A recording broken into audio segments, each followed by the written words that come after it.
Welcome, everyone. I'm Cylindrin Buller, your host of Uplifting Humans, where we honor, empower, educate, and inspire the listener with real stories and expert advice. Our guest today is Dr. Johnathan Flores, who was born in the US but moved to Ecuador at the age of 5. Dr. Flores has devoted his life to the studies of healing with his ancestral medicine. This plant medicine is also known as ayahuasca in the Amazon and San Pedro cactus in the Andes. Dr. Flores has completed and graduated university as a general practitioner and is also an ancestral medicine doctor known as a shaman. Welcome, Dr. Flores. How are you? Thank you, Sal, for the invitation. I'm feeling very good. That's wonderful. So what time is it in Ecuador right now? Now 12:30 p.m. Well, and it's kind of nice because here it's 9:30 in the morning, so we're both well rested. Now, I'm going to call you Johnathan just so that, we have a nice conversation, and we all know that you're a doctor. So now, Johnathan, excuse me for my ignorance, but how long did you study to become a shaman, and what was involved?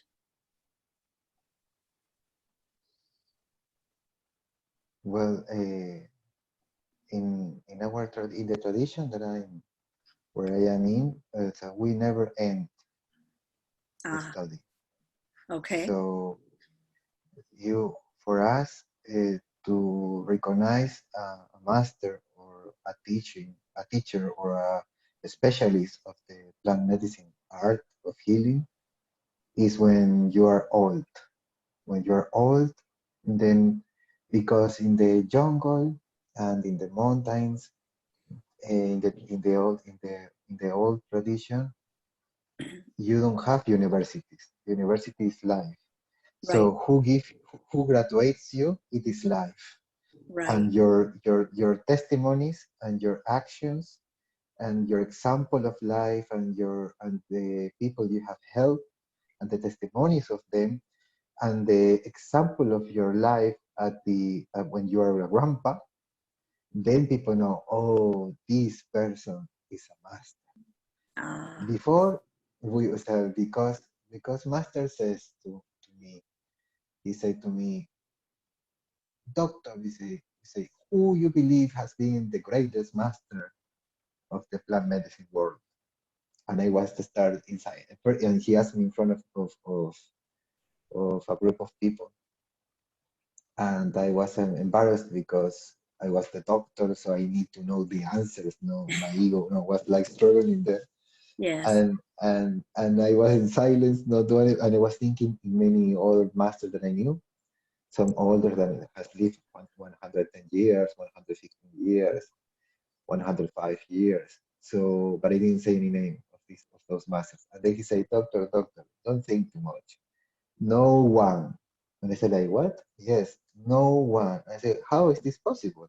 Yes. Because the plant medicine world, it's infinite. And your body will not give you enough time to learn all what you have to learn. Even you live for 300 years. Wow. Yeah. Wow. So you must know that you will die not knowing everything. So that's why you must pay attention what are you doing with your time. Right. Yes. Yes. Well, that's a beautiful answer. It's there's no time because there's no existence of space and time, right? Scientists have proven that, and that's interesting that you're learning your entire life. Now, you went to university to become a doctor. Now, was that more intense, or was becoming a shaman more intense for you? No, I would say my nightmare was when I was in university study the traditional. Really? Yeah, that was a nightmare for me. When I have a nightmare, is when I remember being in the classroom and with a white paper of questions that I don't know what to answer. Wow. This is my Bible. Is that, So for me, it was very difficult, the university, not because of the studies, because of the what I was learning, because many things I was learning there, for I was not agreeing with, because I was already in touch with the holistic, or with the with the integration belief system in me, about not to see everything separate, and not to see the human only as a machine. Also, there is a spirit there. So in the university, nobody talks about the spirit.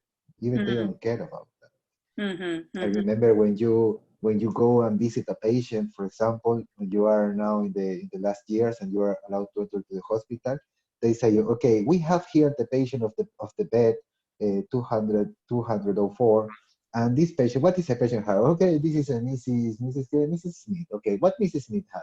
And then Mrs. Smith is there, and start talking about Mrs. Smith, and it's like, we only care about, the documents, the blood test, and the lab test, and what the scan, the X-ray says, what the echo resonance machine says, what the whatever says, what this specialist says, what the book says. What is happening with Mrs. Smith? Yes, Before she arrived here, what's going on in her life? What right. was happening with her family? Is Yeah, she alone? How is she feeling this morning?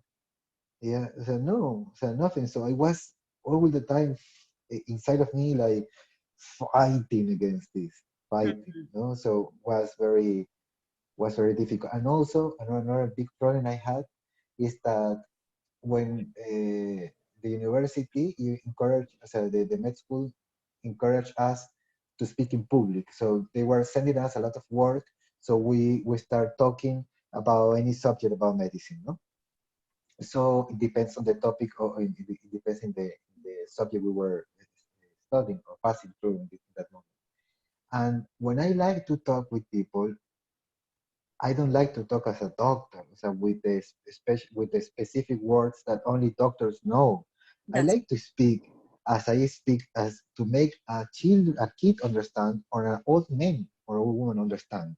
yes, That's the way for me to understand, because a doctor has to communicate something that people doesn't know. And yeah, if I say it as a medical, as with the medical doctor language specifications, it's cheating. So it's not being honest. yeah, It's not it's because normally people is embarrassed to ask and say, I do not understand. When someone does, it's very rare that when someone doesn't understand something, they raise their hand and say, I don't understand, doctor. No, nobody. So yeah, everybody, when the doctor says something and they don't understand, they say, mm-hmm. Oh, doctor, thank you very much. And they go out of the session of the consultation, they don't understand anything. The yeah, doctor says that we only have to drink this, to take this pill, to do this, and not nothing else. And they don't know nothing about themselves. So I believe medicine is about teaching. Everybody must learn about how the body works, how the mind works, how our emotions affect us. No? And not only looking the doctor for taking a pill. So a doctor must be an educator of health. that's right. And that's, I think, that's kind of what people have forgotten, is that they're no longer connected and understand the whole, um, educating the patient part of it. Now, tell me, Johnathan, growing up, was life lonely for you, or did you have enough people to turn to when you were feeling things and sensing things? Or were you feeling alienated in some way or form because you couldn't speak to someone else because you were different? Yes, I was feeling lonely in my beginnings. I was feeling lonely because, and even so now I don't feel lonely now, because now I have connect with more people now, thanks to the internet, thanks to especially through the internet. Uh, but when I start discovering all these feelings in me, all this knowledge I start about the understanding of the spirit, of the energy world, I remember, like, For example, when I was 17, it's about almost 20 years ago, I was speaking, if you speak about chakras, about what we share now in the pre-interview, we share about the chakras, the vortex, the energy, the meaning. And when you just say the word, you know the chakras, we have seven main chakras, and this chakra for this, and we have an aura, and this aura, people were talking like, what are you talking about? That's right. So yeah, the books also was very only were so very few bookstores that has books about mystical experience or holistic way of thinking. This was like almost like forbidden. I don't know. Nobody was reading also, no? These very few people. Mm-hmm. So I was feeling very lonely because I didn't have almost nobody to share with this inner world. So a long time I was in silence. A long time I was just observing myself, discovering this, and not able to speak, not able to share this. You could the Yes. language, and part of the, I think part of that, Jonathan, might have been that the language wasn't there. Not only was there not acceptance, or the masses didn't understand, but I think the language. Um, yes, I know for myself as a young child, it's very difficult to find the words to communicate what you're feeling or sensing or seeing, and you know Mhm. so that's yeah, I just wanted to touch on that. Now, how did being a shaman and being a doctor, did they complement each other, or did you feel at any point, oh gee, I wish I didn't become a doctor because now I'm so analytical, and being a shaman is more navigating with your internal senses? No, for me, was the opposite. So for me, I had to learn to be analytical. Okay, and that was difficult. Yeah, that was difficult. Yeah, yeah. For me was already. I already have this sensibility. Even I remember my school time in the university, I always was helping and advising people and to harmonize their feelings and their inner issues all the time. All the time people was coming to me and asking me things, and I have this ability to see people what's going on. So when someone needs something, so I approach to them and say, hey, what's going on here, this and this, and people was always look at me, thank you very much. The difference that in that moment I was not seeing that I can work doing that. For me was just like something like, I don't know, like when you say good morning to someone, no, so Yes, yes. So something that was. normal. And how was life growing up? Were your parents accepting and understanding, or were there like maybe questioning? Jonathan, stop. You know, being in your head all the time. Why can't you study this way or that way, or comparing? You know how some parents did do that. Yes, I have the both of that. So two things. My mother, she knew, and my grandma, she knew that I was very sensitive all the time.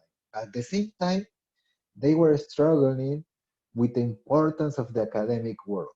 Of course. That that's why also so they say to me when I end high school, say what you want to do, no, when I say I want to work with plants. I believe that people call shamans. I say, shamans, you say, you shaman? No, you if you want to be a shaman, you first doctor.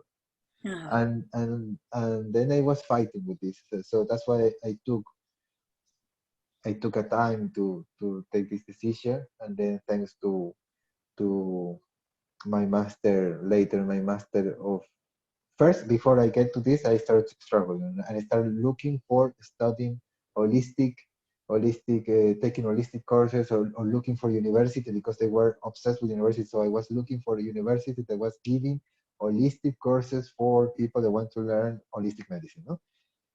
And you know what happened? That was so that's there was only I believe two in the world in that moment, and yeah. they were not having the I said the validation of the academic world. They were just like private institution giving a course that nobody accepts or recognizes in the academic world. So my father says, no, this doesn't work. This is shitty stuff. So you have to go to the university like this. So I didn't, o sea, in my time when I was seeing that I want to do this doesn't exist, so almost. So like, Yeah. I believe I am I'm a visionary person. I believe I can see things beyond the time I am in this moment. So Yes. Yes. this was my big struggle. Hmm. Hmm. So you basically becoming a doctor was a little bit more difficult because the other came naturally to you.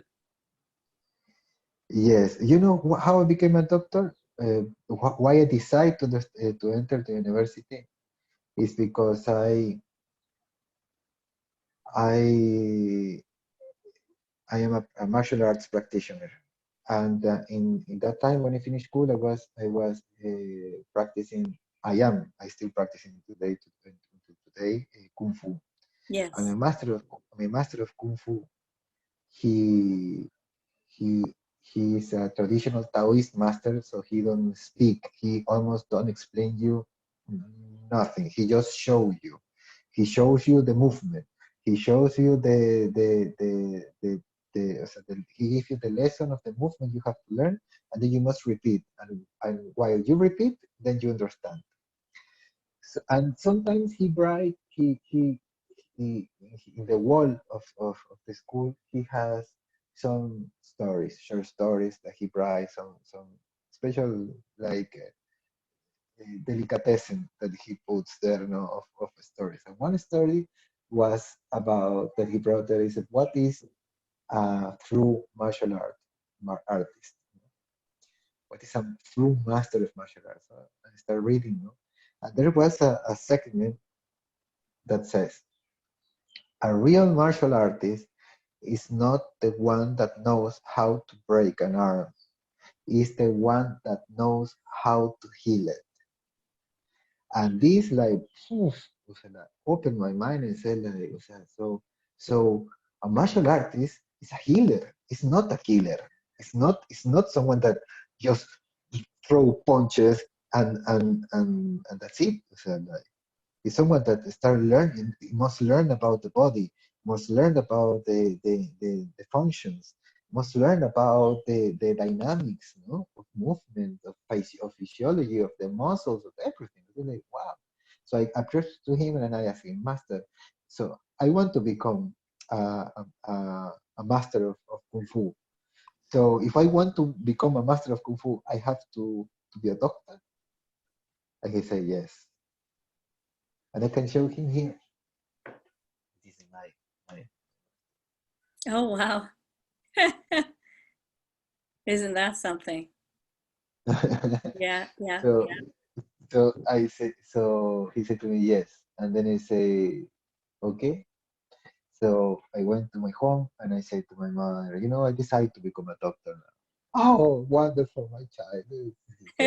So next day I went to university and I did all my papers. I have to do some tests before I enter, so I entered. In the Mhm. first week, listen to this, my dear son. In the first week I entered university, I was invited to my first shamanic ayahuasca. Really? Before that, I was looking for a master for ayahuasca, for shamanic. Nothing I haven't found. The first week I entered the university, I was invited to my first ceremony. Isn't that something? And how old Yeah, were so you, Johnathan? How old were you at that time? this was around 21. Wow. Now, since we're on the topic, you know, twofold question. One is, in your tradition or in a shaman's tradition, um, what is the earliest age that someone goes for a plant ceremony? Well, that depends. If kids can take, for example, some kids take from when they are even in the when the mothers are pregnant, Okay. the woman can take only the last 3 months. The woman cannot take. Right. But the first 6 months the woman can take. On the seventh, when she is in the 7th month of pregnancy, she cannot take in our tradition. And then so that's the first moment where the kids can take. And then so the when you can take because you receive all the energy of the spirit while you are inside of the belly of the womb. No? Then later when you come out, you can do it you can do it through the milk of the mother. So the mother takes it and then the The mother child takes it, receives it. and the child, yes, Okay. you take it through the milk, yeah. And then later, after the 2 years of breasting, then you can wait until 5 years, 6 years. If your father or you're in your community, you have someone that that is that if your parents walk that path, you can take from the 5, 6 years a little bit. And normally kids, they sleep. They sleep and the medicine take them very beautiful. They don't get scared. They enjoy, they sleep, they have beautiful dreams, and sometimes they don't remember. And then they can start taking like this little if they can start 5. But for learning for real, they can start at 8 and 9. And then so like this is the beginnings. And then some people I haven't had the opportunity to take only, imagine I take at the 21 or so. And for all people also can take. I have patients from 80 years old, 75, 65, and they take no problem. It depends of if you are responsible enough, in the that you know what medicine you're giving to people, because some people buy the medicine and they are not a traditional practitioner and they give to anyone. That is dangerous for kids and for older people. For young people, so, the medicine cannot kill you. The medicine, so if everything is well done, you don't die. It's And very strange. so is the purpose of the medicine then to allow for any sort of imbalances to balance out? What is the purpose of the plant medicine then?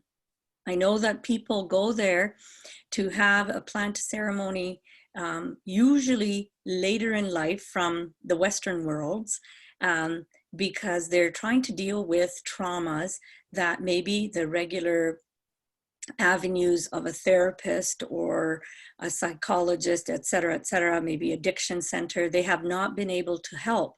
And so then they turn to, um, you know, the shamans, uh, and going through the traditional plant medicines.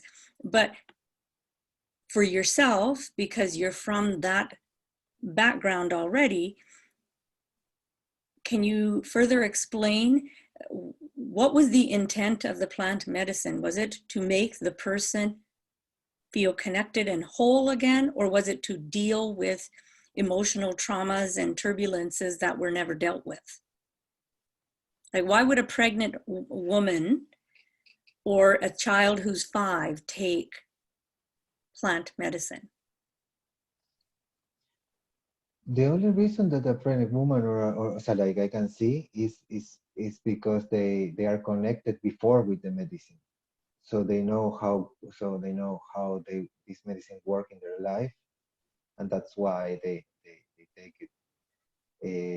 There is many, so the medicine can heal many things, and it can work in many levels in your realm, in your inner universe, or in your infinity, because we are vast beings, we are huge, and there is many reasons for taking. The medicine, as somebody called it, the teacher, is a teacher plant. So the medicine teach you how to be a man, how to be a woman, how to be a father, how to be a son, how to be a grandpa, how to be a leader, how to be a good member of your community, how to be connected with nature, how to do better your work. It helps you for anything. So it's like it's the it's the master that knows everything that you can go and do the consultation and will give you the answer that you need in order to balance where you are, yeah, or where you want to be also. The medicine doesn't force you to do anything. The medicine helps you to first to make you aware of what is going on of your life. So first, so like help you to see yourself in a third position. So like you can see yourself like someone walking the street. So you can see it more simple, no? How you're walking, your arrogance or your humbleness, or you can see your health, you know, what's going on. You can sense you. So you start.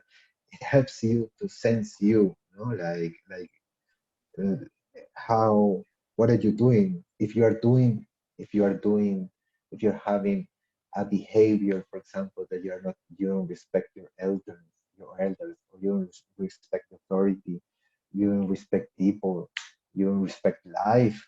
The medicine teach you and shows you why you must respect, and why, and it shows you where you're going if you continue like this. So it makes you responsible of what is going on in your life.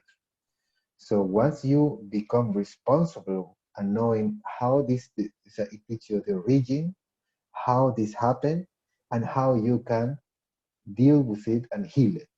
And then so you heal it. The medicine is the master that teach you how you must align and harmonize your life. If you follow the steps, you you get into the healing. You start the healing process and you end healed. So no problem. And some it depends. Some sickness are more difficult to heal because they are very old and they're established in the body. So it's very difficult to go back in the process. So the body cannot take it back because the healing process is the body is the one that is in charge. So your body is the machine, is the perfect machine to keep you healthy. The body get sick because your way of thinking, your way of feeling, your way of acting. So we say here, you you want the good thinking comes from the good feeling. Okay, so good thinking comes from the good feeling. And the good feeling comes from the good doing. So if I want to have a good thinking, so if I do good, I feel good, I think good. If I do bad, I feel bad, I think bad. So simple as that. Very simple. No metaphysical, complex, and angelical, super extra energy. I don't know, from the stars of I don't know, from Mars or from Venus. No, simple. You do good, you feel good, you think good. You do bad, you feel bad, you think bad. So all our sickness come from from that. So I don't know if I continue explaining you this, or No, you want this to is ask good. something? No, I think this is good. The only question that pops up into my mind, and I'm sure there's someone in the audience that would probably be thinking, as much as the plant medicine is traditionally, it comes from the shamanic belief system. Yes.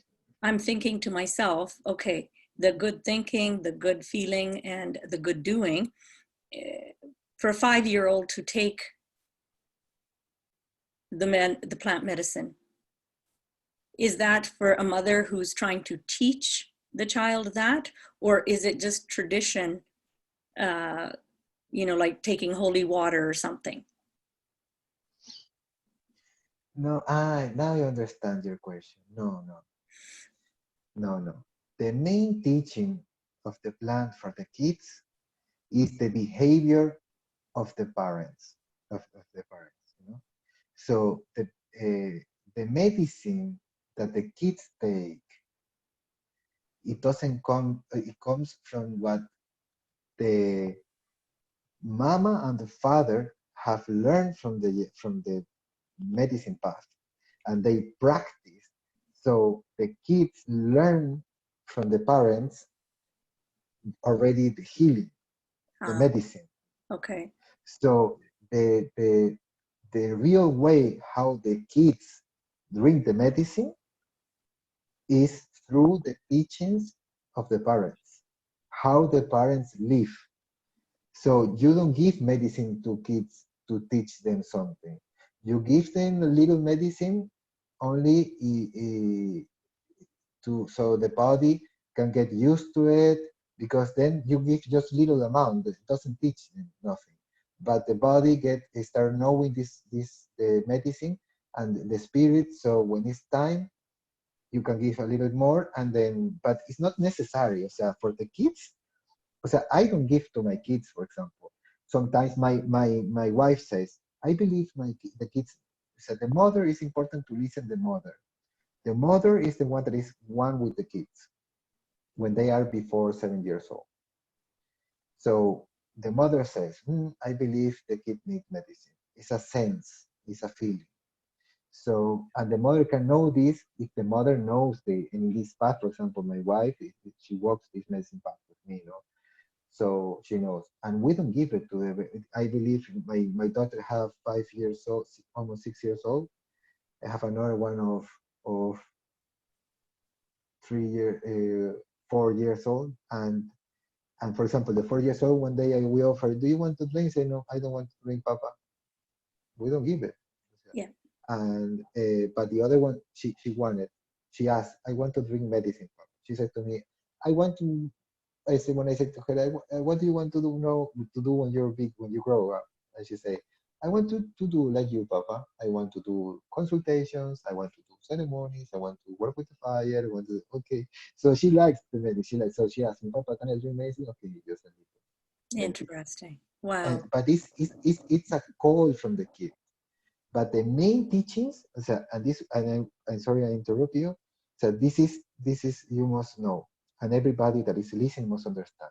People go behind the teachings of the ayahuasca in the substance, but the real teachings of the ayahuasca is behind the family that is serving that medicine, because that family must practice, must be the example of life, of health, of love, of compassion, of sharing, of knowledge. Yeah, yeah. So when you go to jungle, it took me a while, because at the beginning, when you go to learn this about what is ayahuasca and the spirits and this, at the beginning, not the real knowledge was not coming to me, because the medicine is a spirit that when you drink it knows everything about you. You cannot, you can plan whatever you want, you can think whatever you want, but once you drink it, knows everything about it. So it will not show to you anything if you are not pure, if you're not honest. Yeah, if you have the right intention. Yeah. What about bad spirits? You know, there are many belief systems across the globe where, they talk about, well, there's good spirits and there's bad spirits. Yes. There's this fear that many different traditions and belief systems have where, oh, you might lose your mind, you might go crazy, some bad spirit might take over your body. What about that, Johnathan? Can you touch on that at all? Yes. Well, so this is a point of view, no? So this is uh, what I have learned, what I practice, what I experience in my practice, no? So it's not the holy truth, just in case, no, for someone is listening. Oh, I know, I listen Your to belief Doctor system. This Ecuador. is what So you, this is yeah, your belief this is system, your understanding.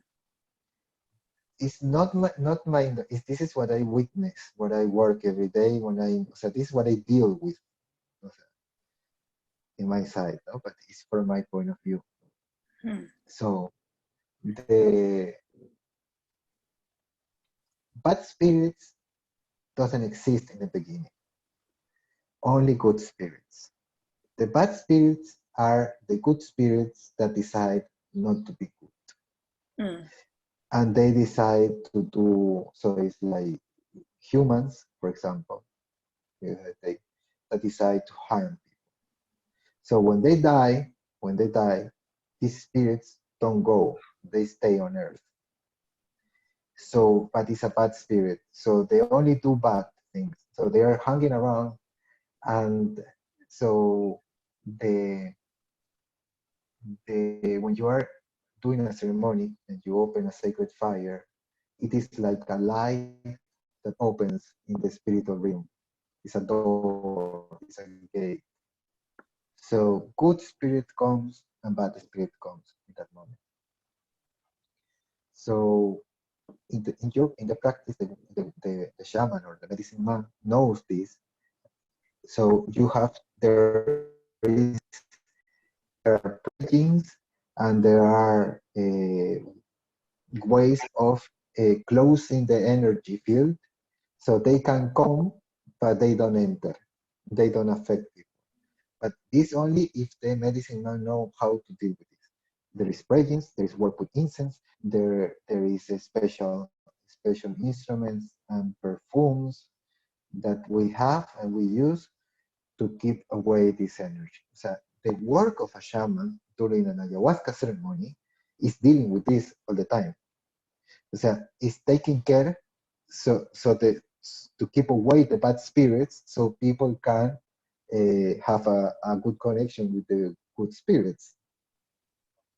That is exactly the work of the shaman. So that's why you need a shaman in a ceremony, because the shaman is the guardian that keeps you safe from bad spirits and And what also is, guides you in the journey, no? Guides you in the journey, sorry, guides you in the journey and share you knowledge because sometimes you get to very strong truths in your life. So the shaman helps you to download it and to root it in you. okay. Now, what can an individual expect to go through in a ceremony, and how many ceremonies do people go through in one visit? So they, so just maybe you can give us the lay of the land. So how many people come into a ceremony, say with Johnathan? Now, o sea, I have different ways how I work. I have one-on-one programs where I work just with one person, and I do a retreat just with one person, and I train this one person for his specific or her specific issue. That's the most that I do. That's the most that I love to do because first you really have the time to connect with the person, to know what's going on in their life, what they're doing, what is happening, and and the person also needs have time to know you. And this is very important to create the bond or the trust connection with your healer, and the healer with the patient is the I believe is the 80% of the work of the healing. Because only through this bridge of trust you can open your heart and receive the knowledge and receive what is missing for you.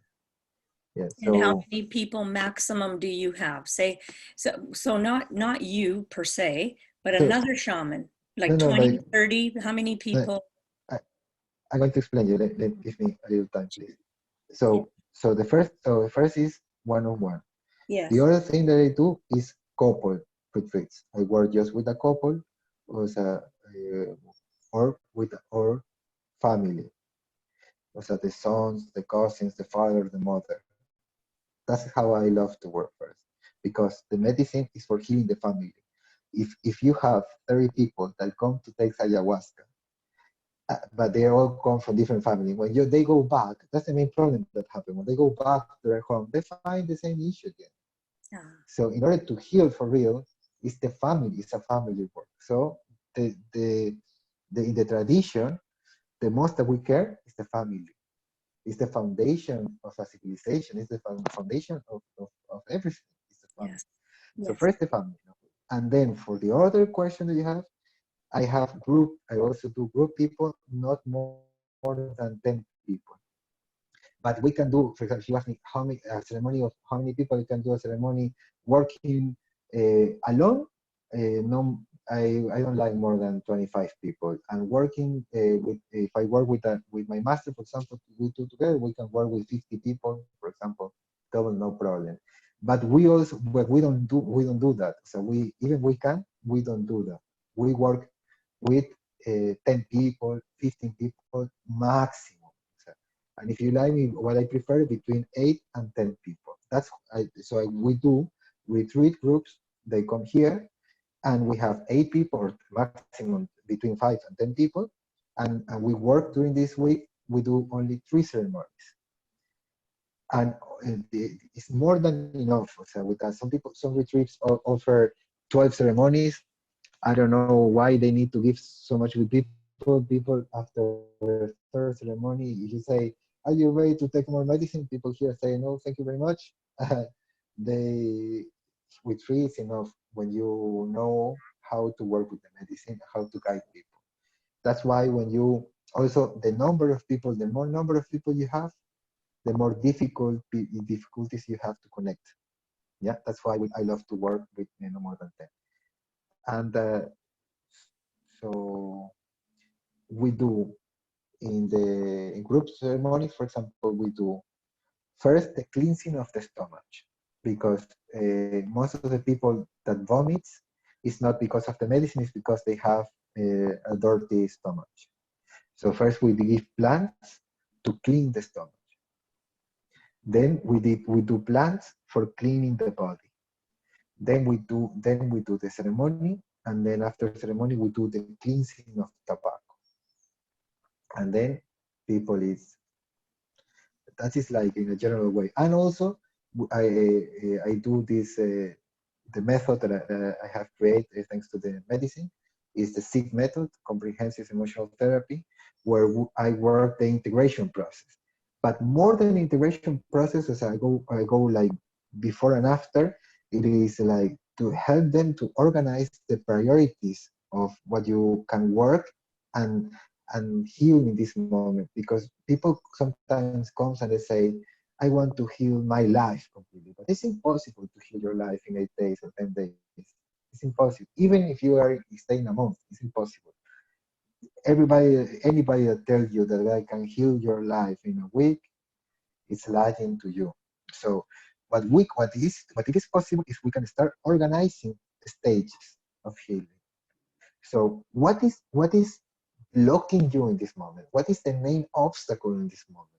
What is not allowing you to connect with life, or being happy, or being in passion, in love with what you are doing? No, what is keeping you away from creating your dreams? Yeah. So this is the most important thing. No? What's your biggest pain? No? Your biggest suffering? So that's for me is the point of start. Mm-hmm, mm-hmm. No, that I think gives a very, very thorough explanation as to how one would go into ceremony, what the ideal numbers are, and the full spectrum. Um, I think that's where the beauty of being a doctor and a shaman is, because you're able to explain it better. And sometimes, that people that are on the edge, maybe wanting to look at something like this will help. Now, Johnathan, you were born with an intuitive ability to feel others, and you can get accurate readings on your clients' trauma and root causes of underlying issues that they are dealing with. Can you share an example of that, and also what you see, sense, or feel when you do that?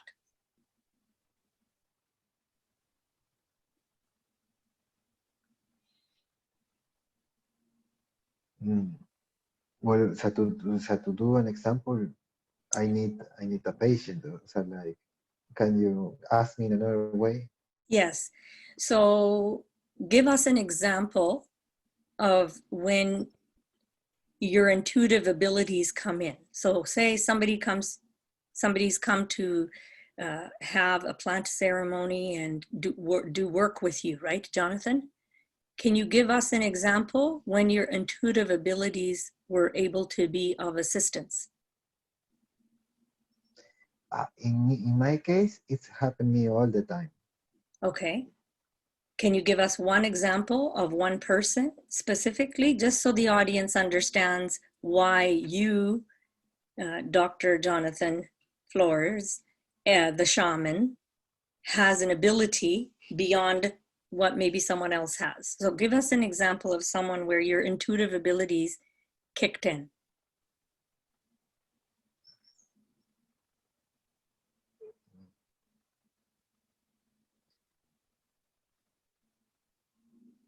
It's difficult for me, like to look an example.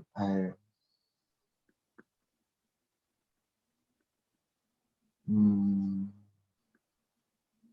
my wife is in the kitchen Mm-hmm. thinking about telling me something, Mm-hmm. and I go there and I say, my love, and I say what she was thinking to say to me, or what she want to ask me. I already answered.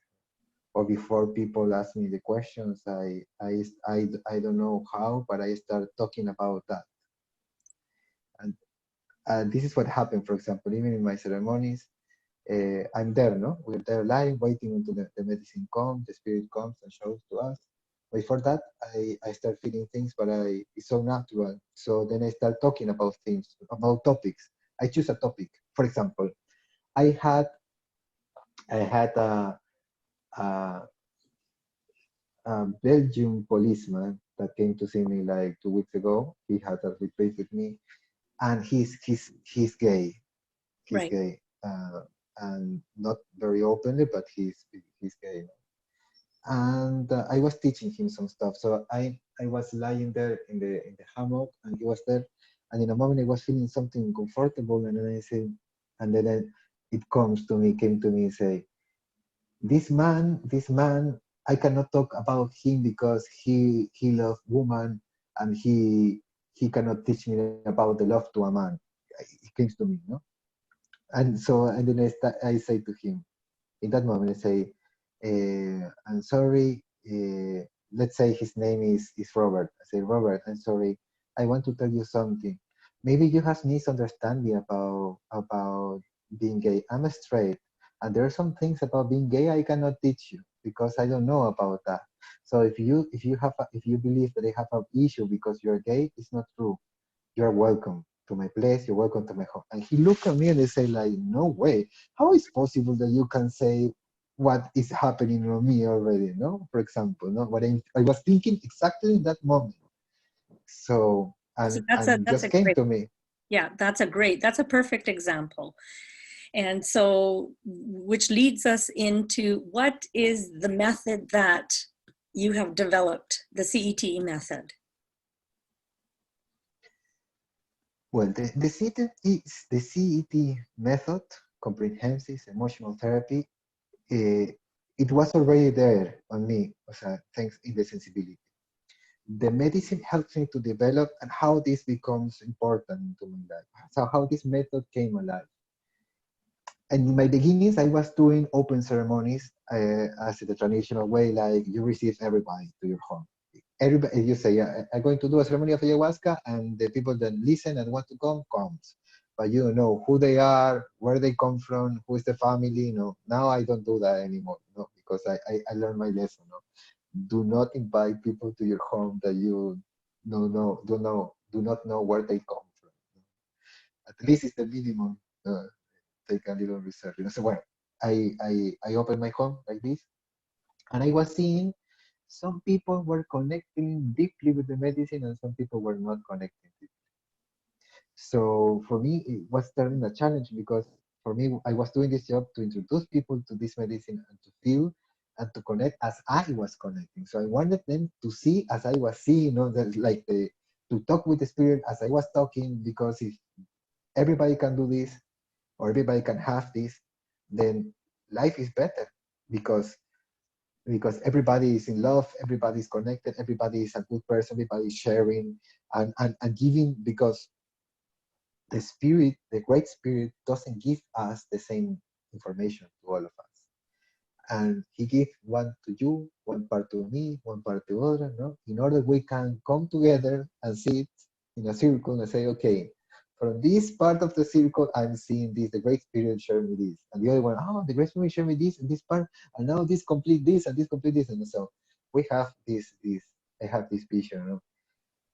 So I was seeing this in the people, some people connecting, some people not connecting. And then I asked me myself, why? Why is this happening? So I saw that the people that was connecting was that they were having like an urgent moment. They were like really knowing the specific pain and where they come from. So they wanted to just to learn how to solve this. So they already knew what they had. And the other people were more like tourists, just want to know for curiosity, or they have a problem, but they even know that they have a problem. Just they want okay to have experience. Or some people were confused about say, oh, I believe I was abused, but I didn't was abused. I was my mother was a control freak. That's Yeah. it, no, for example, you know. Yes. So so I was observing this, so I started doing a 20 minutes interview before each ceremony to each one that came, no, to know what's going on and to help them a little bit. And the moment was really, I was entering into a therapy, and I was doing a role that I didn't learn about it, that I didn't knew anything about really, so like a formal psychologist way to manage. Yeah, I haven't read Jung, I haven't read Freud, I haven't read nothing about that. So in a moment I was feeling like uncomfortable doing that because I was doing good, but not me. I was not feeling like my comfortable. So I did a ceremony and I asked the medicine to the spirit to please teach me how I can help these people. What path or what thing I must learn, or what teacher I must go, or technique, you know? And the medicine answered me and say, you know me through many years, told me the medicine.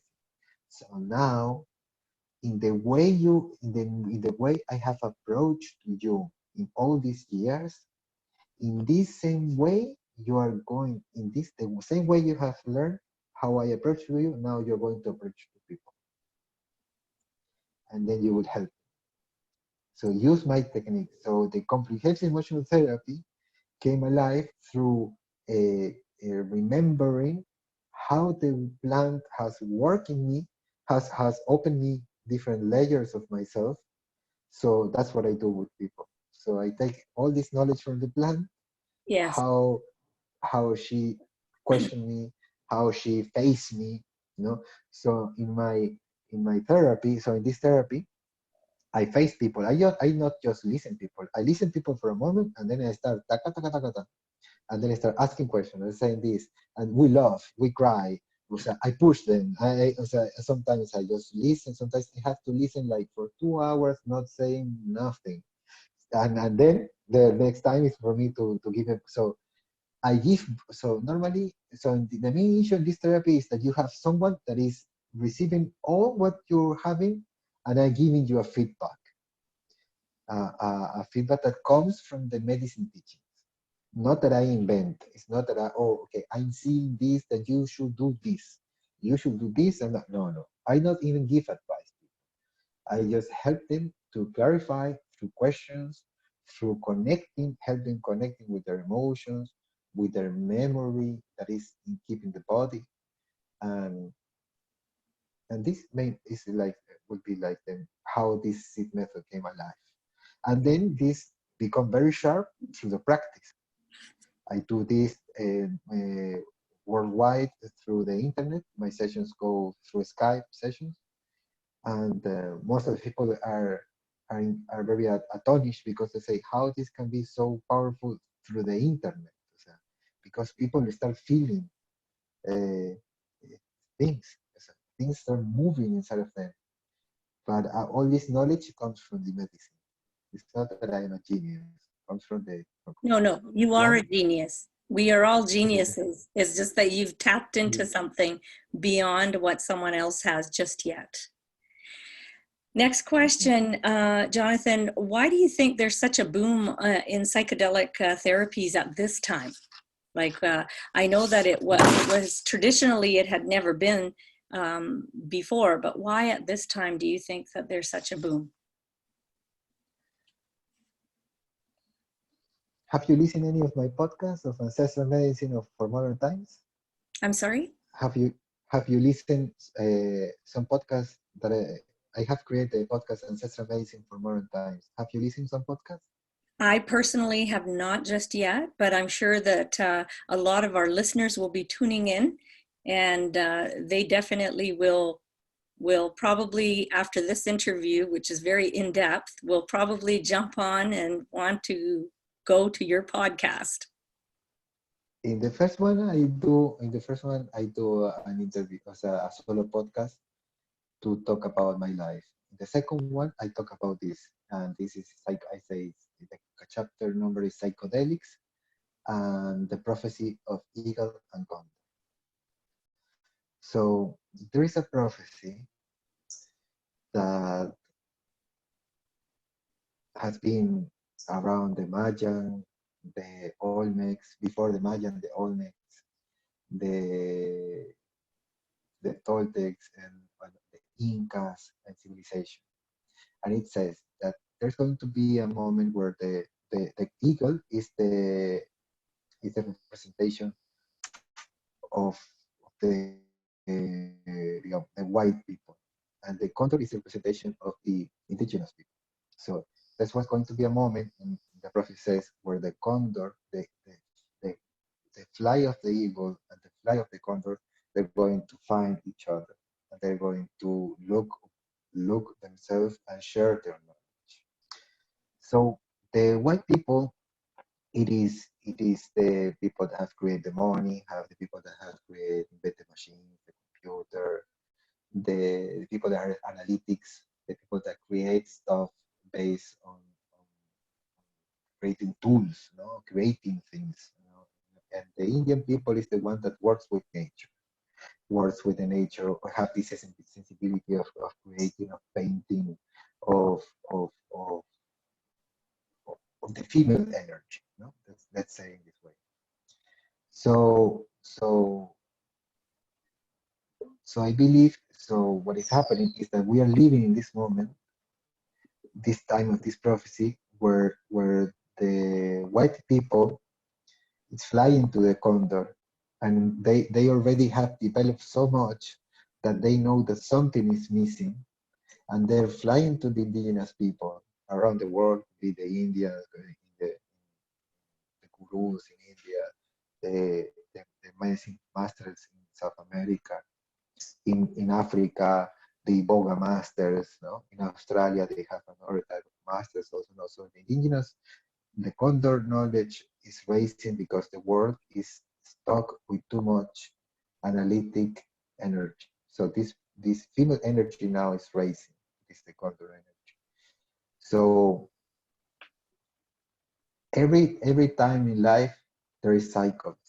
The world has cycles of knowledge. It's very sacred. So now, before like Buddha was famous. Everybody before didn't know about Buddha, then everybody started knowing about Buddha. So now it's not the time the Buddha, it's time of the medicine plants, because this time the humans are forgetting the connection that they are first, that they are animals. So the Mother Earth it's through the wine, it's spreading into the world, helping these beautiful animals that are the humans to remember that they are so beautiful because they come from her. So, And you feel that the, that particular understanding of the eagle and the condor coming together and intertwining. I know for myself, my background being a Kundalini yoga teacher would, some call it, the divine feminine rising. And of course, everyone has the feminine within them as well. So, or you could go 3D, 5D, or you can do positive and negative energy is now coming into balance. So that's beautiful, and thank you for explaining that. Now, you have plenty of experience with health and well-being. What happens when things go sideways? Are you able to share a situation when things didn't turn out the way that you had expected or the person expected? Has there ever been a moment where, Hmm. I know you Yes, it might shared, be. yeah, It's like you mean like a failure or something yes, like this. yes, yes, Yes, yes. yes. In my beginnings, my biggest failure was me because the great teaching that a healer must learn is that not everyone wants to heal because you believe, I believe, not you, I believe as a healer in my beginnings that just was enough having to know how to heal people, how to help them, how to guide them. For me, that was the only thing to know. But in the past, as a healer, at my beginnings, because I was opening the door to it, I was not taking care and paying attention. And also I didn't understand the rules about a helper. I believe in order to help someone, you have rules. And the main rule is do not say nothing to someone that didn't ask you, that didn't. So, because if you say something to someone that didn't ask you, this person has no commitment. They can use this information how they want. But when they ask you and they knock your door and they say, I need your help, please help me, they are open to commit and receive. So at the beginning, no, because I have this ability of seeing. So I believe also I was very arrogant and I was just saying the things to people. Hey, you can change your life like this. You can do this like this. You can do that. So, so my great failure was forcing people to be happy when they didn't want it to be happy. So the lesson, it was their free will. Basically, Yeah, everybody has free will and you overlooked at their free will. I remember a woman that I was helping, and I even bent my knees when I didn't know what to. I bent my knees into her, and I say, please, I don't know how to help you. Please, can I don't understand what is going on. I don't know what to do anymore. And she talked to me. She said to me, you are very good in what you do, Jonathan. Your problem is that you don't understand that not everybody wants to change. Not everyone wants to heal. And this woman makes me a master. This woman helps me, like, wakes me. This woman, I when it was like this, like, help me. When she told me this, I went, boom. I was like in a cartoon in the back. And I said, yeah. O sea, and I Yes, said, like, yes. what? What? O sea, so not everyone wants to heal. Some people want to be sick. Some people want to play victim. Some people want to be abused, and they look for the abusers so they can tell the story that they have been abused. Oh my God! For me, that was like a horror movie. My Yeah. first horror movie was that, to face that some people look for suffering. Yes, yes. Isn't that something? It's That like must have been one it's like incredible awakening for you. this was like boom, like my biggest, like, I came from a woman. Yes, Women are for me the biggest masters in my yes. life. One of my biggest masters, I think my grandma, and my mother, and my wife. Very nice. Very nice. I love that. Thank you. I know you'd mentioned that you participated in ceremonies every weekend, in the questionnaire that I had sent you.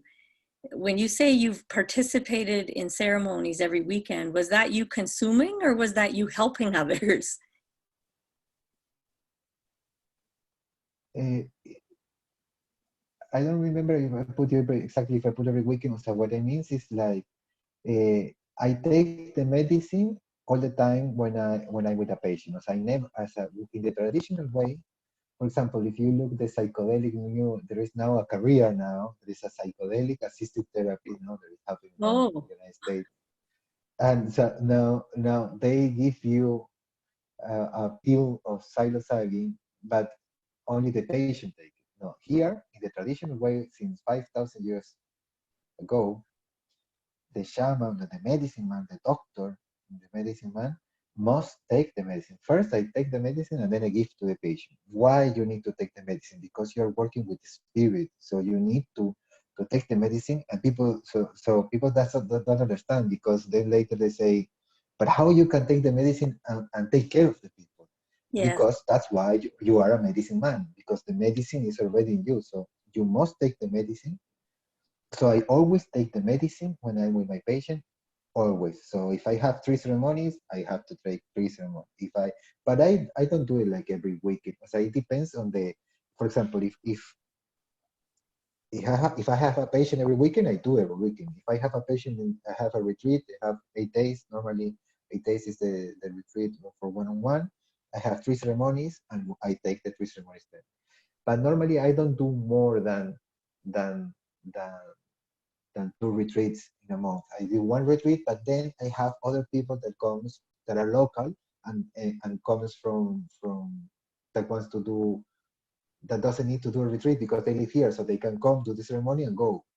No, the retreats are more for people that are foreign, because I have a place where people can rest and sleep and stay with me and live with me, and others that live here, so they come for the ceremony and they go, they rest and they go. So this one, for example, so I give you a month of my life. For example, I have a 1 week ceremony, so I have 3 days ceremony. This week, 8 days, 3 days, I'm going to drink medicine. And then the patient goes, I rest I continue with my activities normally, like it's normal in my life. I have another sessions. Normally I rest 1 day, so no contact with people, just my family and general stuff here, but always pop up something about the work at home.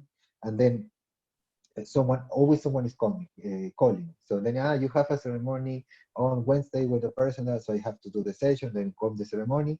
Then, you have another ceremony. For example, this month I had 8 ceremonies that I did. So 8 times that I had to drink the medicine. And you do it to say like, but then comes something that I have that not many people have, because normally people takes the cook medicine, and the most people that people know around the world is the cook medicine. I take a medicine that is a raw ayahuasca. It's not cooked. And this raw ayahuasca is the original formula where you can take it almost every day, and it's not painful. It doesn't make you vomit. It doesn't make you tired. It doesn't harm you. If you take the cook one is super strong. So it struggles your body. It's hot in the liver. It's very strong medicine. So, but the way you do it in a traditional way, when you work with the raw one. okay. So the raw one is a unique medicine. I call it the VIP medicine because it's a VIP medicine. It tastes delicious. It takes like it's not like the other one that when you take it, it's sticky, and even like, you just take it there, because it's very strong. The flavor, you have to and then take it, split it with water. But this one is like a earth tree, earth tea. It smells like earth when the rain comes and pass the earth, and you smell like this earth, Very like cleansing, very this clean. it's Yes. very clean. Even in the moment you take it, it's like very easy to take. Your body receive it, no nausea. Only if you have something for real to vomit or to take it out, then the medicine makes you vomit. But then the cook one, it doesn't matter. The cook one, it doesn't matter if you're a shaman, not shaman. Well, it makes you vomit, diarrhea. It's Wow. always like this. With the raw one, no. With the raw one is so it's a very unique medicine that allows you that you can take it. You can take it several times and So no how problem with your how body. so how many ceremonies are too many ceremonies? because I know of many people that have gone to different retreats, you know, and they're the owners of the retreats that are taking this ceremony, you know, hundreds of ceremonies. And there must be, I mean, if you're saying that the cooked ayahuasca is not good for the liver, it's hard for the liver, um, then I couldn't imagine hundreds of ceremonies being healthy for someone. No, because when you do 100 ceremonies, I'm talking about doing as often as I do it. So I have more than 1,000 ceremonies in my life, so because I dedicate my life to this. O sea, so, but if I even I tell you, if I take the cook for 1,000 times, it's very difficult. I don't know what happened. But it's very tough. But It's very then tough. isn't that kind of like you come from there, so you're biologically you are different than me. I'm in Canada, I'm in a very cold climate. The food here is different. The food where you're from is different. In Ecuador, what your body is going to consume is going to be different. So as a Westerner who lives in the opposite side of the planet, there must be some effect of having too many No, ceremonies because my body is not biologically ready to have. It's like me eating jalapeno peppers like crazy. I wouldn't be able to do it. no. The medicine, you're human. The medicine is for humans, and your body has all the mechanisms and all the processes that can handle the problem. Even if you are from Canada, that doesn't matter. So you're saying that, Nobody in this moment is exactly from a place. Now if we do a DNA test, we are a little bit from here, a little bit from there. So we are a mix, no? That's why we say in the for example, Navajo people, the Cherokee people, and in the north they say oh metakiasio, oh metakiasio yasin means we are all related, we are all family. It means they knew that our DNA is connected already, not only with humans, with animals, with everything, with plants. We are a little bit of everything that exists. So that's not a problem. The main issue, for a ceremony in a retreat with a good medicine, with a good quality, with a good quality of medicine, with a good quality of guide, 3 ceremonies is more than enough for a first stage. No, 3 ceremonies. Like, in my years of experience, I haven't seen before. I was offering because at the beginning when I start, people was offering like 12 ceremonies, 7 ceremonies. So I start offering 7 ceremonies in my beginnings, and but my ceremonies are very strong because I am there all the time. So I don't left the person. So some people after 7 ceremonies, before the 7 ceremonies, they told me I cannot handle this anymore. It's too strong. It is it's enough. So people already they were achieving what they came and more. And it's like it's too much. So this is something I learned about healing processes. And like, it's not about you can know as a healer how deep you must learn to identify how much the patient can take. So if you are very sharp in what you do, in this case, in my specialization, that is medicine plants, with 3, with me, is more than enough. So you have a year of work after these 3 ceremonies. I have people even pay me. They say to me, I want to pay you for another one. I even say, no, it's not necessary because if you pay me for another one, I'm going to open to you another process that you haven't worked. Because once you have your homework, and then you have to go and work it. And it takes a year or at least 6 months minimum to develop what you have learned this first stage. So in my world, in my view, in my experience, 3 ceremonies, if you have good guidance, good guide, as a good medicine man or medicine woman, and good quality of the medicine, a good process that you know what, if you know what you're doing, 3 ceremonies is more than enough to guide the people. So So the you just touched on something that I wasn't aware of, and that is that they take the plant medicine, now they have work to do for a year, 6 months. Can you explain yes, that a little bit more, please? yes. O sea, in my method, o sea, I like I told you in the beginning when you asked me how this medicine heals. O sea, the medicine teaches things. So I help you to organize all these teachings that you're receiving from the medicine. Some teachings you see it, some teachings the medicine told me, and I tell you, I share to you. So we start writing this. We start organizing.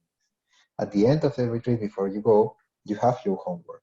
You have your things, your list to do, and how you're going to do it. And then you have to go outside to do it. And we keep working. For example, after the first retreat, I advise people to take a session after the first month with me. So we take a session of 2 hours to see how going back to the world, because this is like a bubble. I said my home is the bubble because it's protected, it's everything is respect, is flowing, is enough. So when people go out of the bubble and they face the other thousand of bubbles outside of reality. So after 1 month, I check people. We have obligatory. This is the first consultation I say, and then I recommend people. It depends of how they are dealing. I recommend each 15 days or each 30 days. I continue accompanying people doing this process because I already go through it. I know the steps. It's not something different from you or from a man or from it's life. It's the same life. It's what changes the name of the people, change the scenarios where you live, the cities, but the drama is the same. So so I go through each. So I accompany people through each state, and this can be 6 months, 3 months, and this can be a year. Normally, it takes between 6 months and 12 months. If you're working in a company guide, you integrate this in your life and you develop, and then people come from more. Okay, the people don't come from the same thing. I haven't had once, and thanks to Great Spirit, I haven't. I touched this wood, and I'm to say that this doesn't happen to me, but until this moment I haven't come a person. I had a lot of people come twice, 3 times, 4 times, but for the next stage, not for repeating the same thing. Oh no, it's that I don't didn't understand this and I didn't do because no, no. People come, okay, I did this and this. I say, okay, now I'm seeing this. So what's next? What we can do next? How we can develop this? And even now, for example, I have developed a program that I do business mentoring now. And for me, this was like something that I was like business mentoring, shamanism, like. So I have patients that have been years with me. That once they organize the life, the family is okay. Now they say, Jonathan, can you help me with my co-workers in the company? Can you help me with my clients in my company? And I say, I don't know. The beginning I say, I don't know. So we can try. And so thanks to the trust of my patients, and also in the developing, the materializing of the change in their life, they give me the chance to enter in their business time. So we start working the business. So I start then accommodating all the knowledge that I have for healing the person to heal the company that is built by persons. Yeah. Interesting. So So fast. now I'm doing organic healing. So I'm going doing business mentoring for leadership and leadership programs for my clients, and also I have clients now that look me exactly not even for drinking ayahuasca. I want you to help me with the leadership program of this business mentor. For example, I Is have a soccer player now, for example, that I'm helping him. He wants to become the president of Ecuador, the first Afro-American president in Ecuador, and he asked me for help. Say, I want to speak to inspire. I want to learn how to take all my shit out and to be as real as possible. Yeah. And I know you have helped a lot of people with that, especially. Can you help me? Nice. Yes. Very So nice. now I'm working this. Very nice.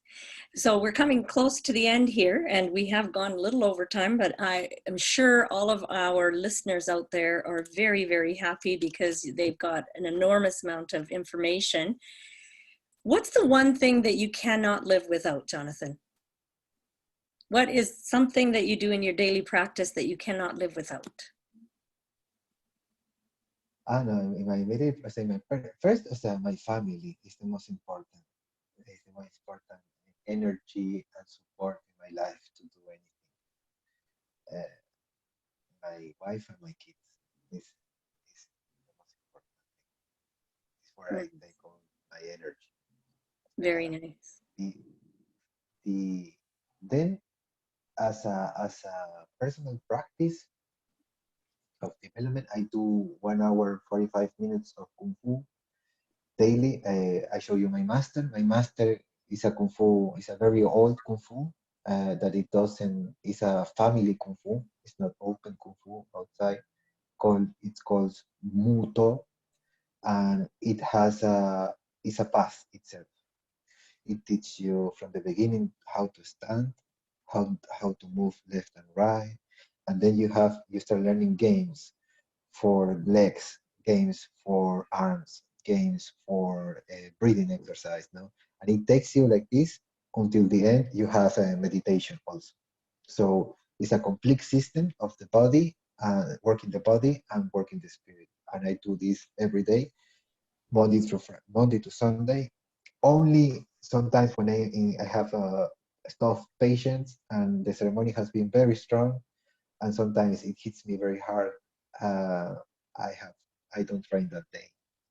But now, so not always, even so that is very rare. Mm-hmm. But then I do it every day, Mm, 1 hour 45 minutes. That is one of my strongest where I take the most peaceful. And also I say drinking my ayahuasca. I mm. say the most similar after 1 hour 45 minutes of practice of kung fu. The most similar feeling that I have faced there is an ayahuasca class.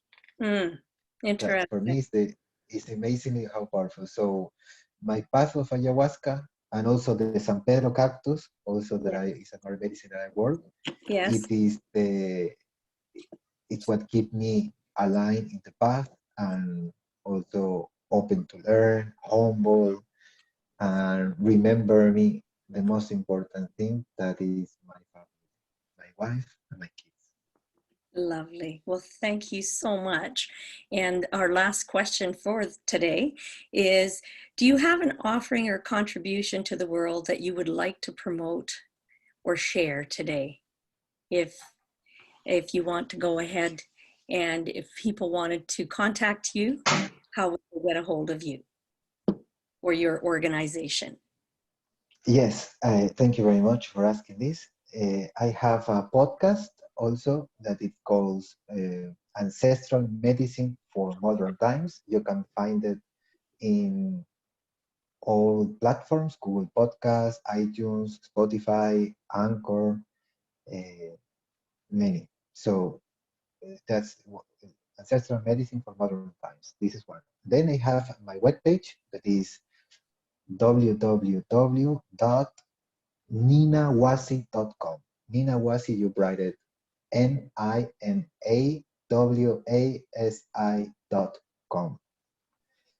And also you can have my email, my personal email, if you want to write questions, if you want to know more about me. We have general information there, but also you can write me at drflores